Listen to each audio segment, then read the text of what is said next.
think I should start out with like an intro or something, or just. I don't know what to do. just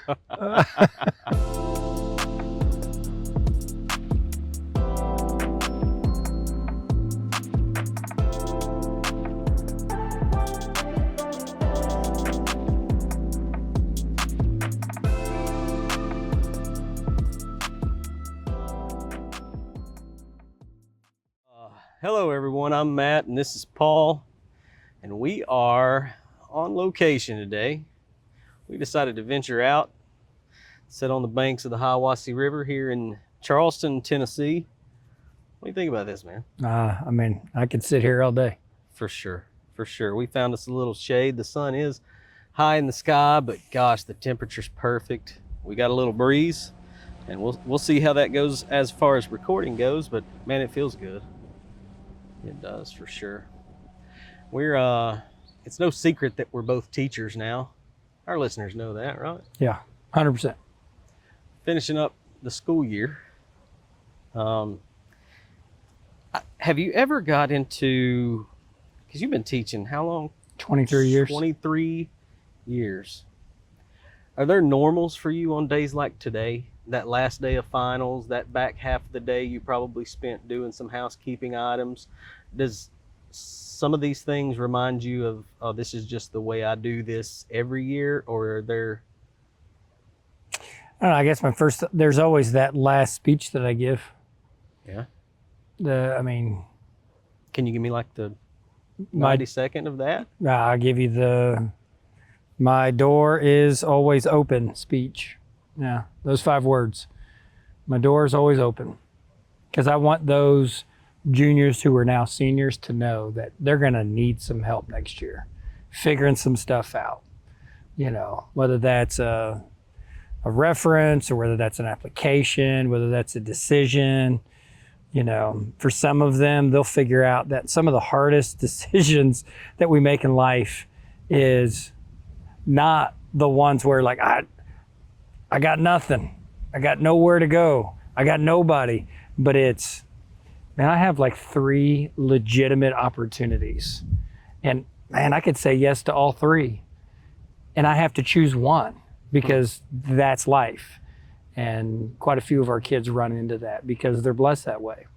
And we get the opportunity to kind of share that process with them.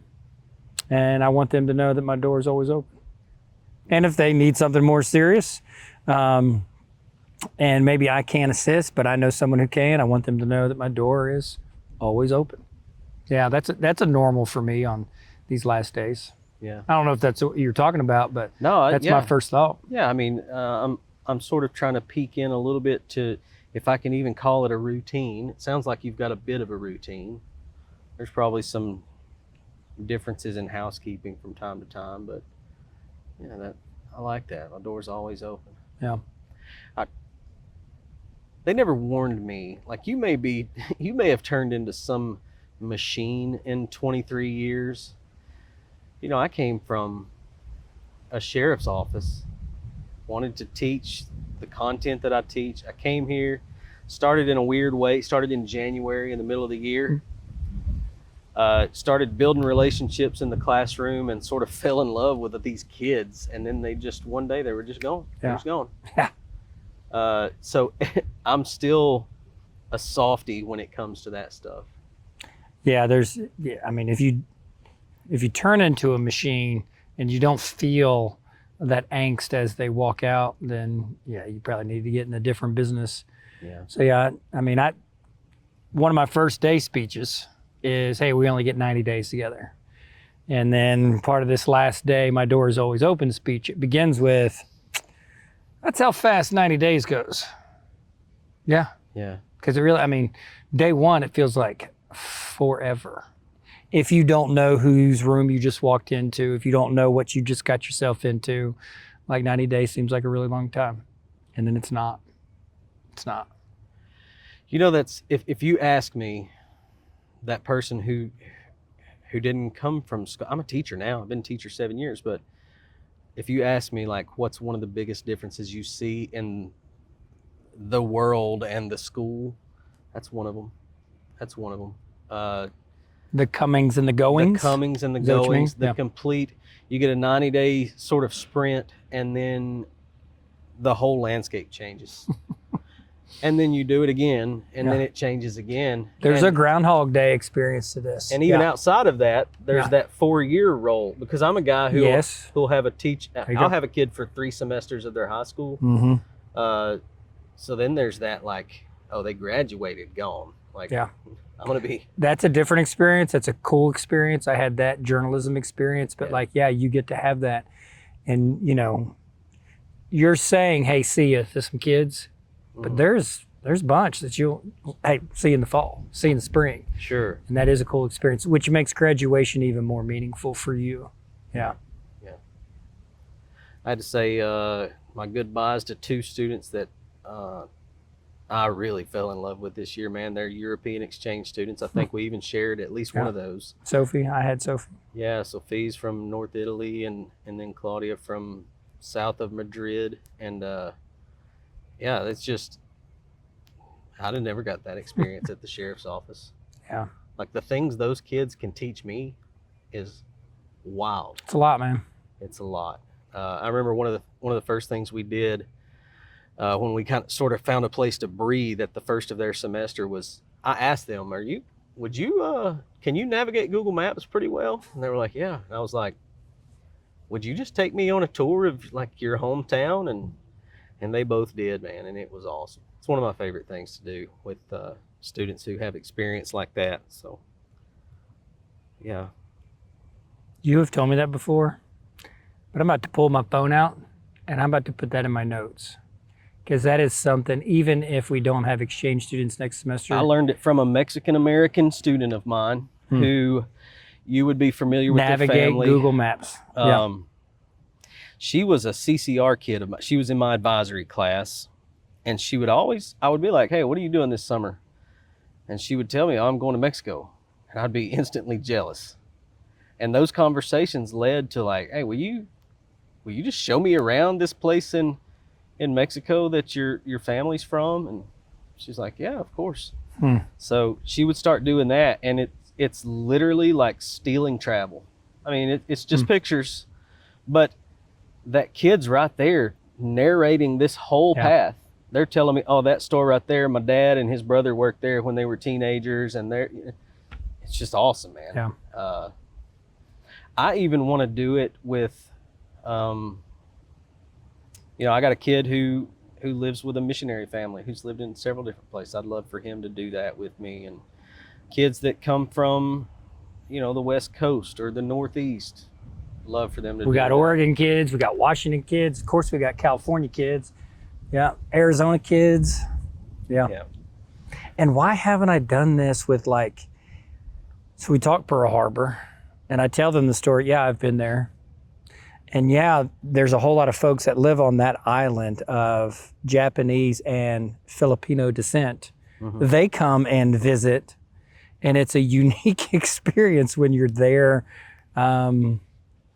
with other folks who are also visiting the island to see that same memorial. But, like, why haven't I hopped on Google Maps and taken them to the Pearl Harbor USS Arizona Memorial and walk them through it and say, hey, because I tell them all the time, can't wait for you to have these experiences. Here's a glimpse. Yeah. Okay. I needed that reminder. I appreciate it. Man, it just adds so much depth to a conversation. Yeah. Because I can have a conversation with these kids, and even with the life experience that we have, it's hard to know the questions that really I need to ask. But you put them in that visual space and let them begin to tell a story, and it's just so different. Yeah. The Sophie from Northern Italy, it's, I don't think to ask, like, what do you do after school there? What's your after school? I don't think to ask that. I'm asking about food and culture and beliefs and all of these things. But it's just cool to, she shows, okay, this is my house. That's my school over there. After school, I ride my bike through here, and there's a vineyard right there so we can eat grapes. And I would have never asked that question. Hey, is there a vineyard between your house and the school? I would have never gotten there. But I love using it for that. Yeah. So I'm kind of inching you towards travel. because I know you're a guy that has spent some time traveling and have enjoyed it. And I believe, I won't put words in your mouth, but I believe that you have some beliefs about travel and what it does for people. Could you speak on that for just a minute? What have you used travel for personally, outside of, family going to the beach? Sure. Gosh, we've said it a few times, but as a teacher, I'm a learner first. That is my highest priority. I want to learn something.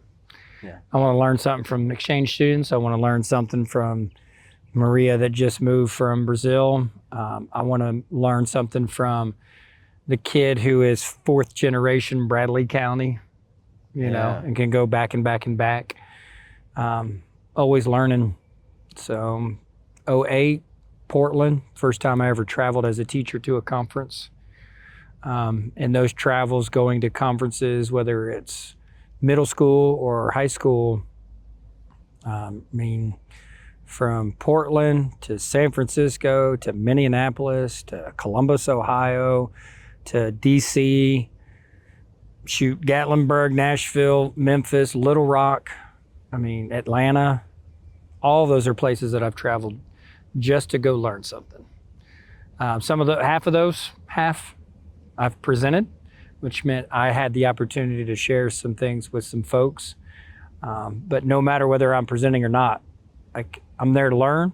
I'm crashing into people that are doing things I'm dreaming about doing in the classroom or in my community. And I'm crashing into folks that I am already doing what they want to be doing. Love that experience. And to just stay in town and hopping on the internet and doing more research for my standards is one thing, but to get out and meet people, engage, and it's priceless. Let alone, we could talk 10-year-old trips with the boys. We could talk Mark Twain's quote about, hey, travel, pretty much just eradicates prejudice, because now you get it, you understand it, you've experienced it. You may not like it, whether that be food or the language or the vibe but you get it. You're less judgmental. You're little less quick to, call something weird or gross, and a little bit more respectful to say words that are just like, oh man, that's different. Yeah. But with such an inflection that's respectful, that's a strong word, but just there's joy in traveling. Even in the awkwardness and the weirdness, there's just something exciting about that. It's life-giving. I believe it with my whole heart. I do too. I'm not the most traveled person. Now, well, let me start again. I was thinking the other day in my mind, just as I'm milling about doing some pretty mundane things and my thoughts are just going, I had the curiosity if, for those people who haven't got their passport and flown to a different country and spent time in a village, or, what life experiences locally can do the same thing, I'm going to use this word, can do a similar thing for one's worldview than what traveling to that village could do. And the place my thoughts were going is, man, I remember when my worldview was expanded or elevated the most was when, I stepped out of my parents' home into this world, the little Southern Baptist boy, and I walked into that Bradley County jail, and I started learning all of the things that were happening amongst humanity within just blocks. That's right. Miles of me. And that really sort of blew out the borders of my brain, literally. Yep. But as I was thinking, blew out the borders of my brain. Blew out we're talking. No. I love that expression. That's a good one. Well, and I was all the while I'm thinking, man, I think that really has done a lot for my worldview. There's that word again. Sure. But even not having been well traveled, but then I kind of thought through this and I thought, man, you know what? Even though it was just little short day trips, I've been all over this country transporting prisoners, picking up fugitives. I've talked to people on Lake Michigan. There's not a down lot on of people that can say the words you just said. You know what I'm saying? And your reason for traveling, sir? Oh, picking up inmates. Yeah, for sure. Yeah. Yeah. I mean, Keep going, Lake Michigan. before I started doing that job, the furthest north I'd ever been was Cincinnati. Yeah. And the furthest south was Panama City. We've had this conversation before. It wasn't very far. But I've talked to people all throughout those experiences. I talk to people.